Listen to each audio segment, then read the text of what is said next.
परमात्मा का अंश हमारे भीतर है।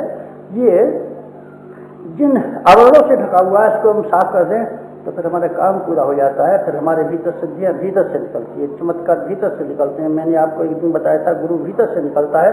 गुरु निकला था और एक अलग मिट्टी से टक्कर खा करके प्रकट हो गया था गुरु के रूप में। तो बेटे मीरा का भगवान भीतर से निकला था और पत्थर के टुकड़े पर टक्कर खा करके सामने खड़ा हो गया था। और रामकृष्ण परमहंस का भगवान भीतर से निकला था और उस काली के पत्थर के खिलौने से टक्कर मार करके सामने खड़ा हो गया था। भीतर से निकलता है, भीतर से निकलता है। ये बात सही समझ में आ जाए।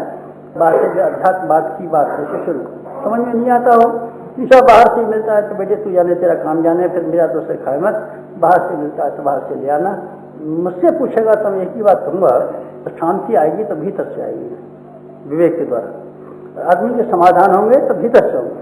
आदमी की प्रत्येक गुत्थी का हल होगा तो भीतर से होगा। स्वास्थ्य की समस्या का हल होगा तो भीतर से होगा।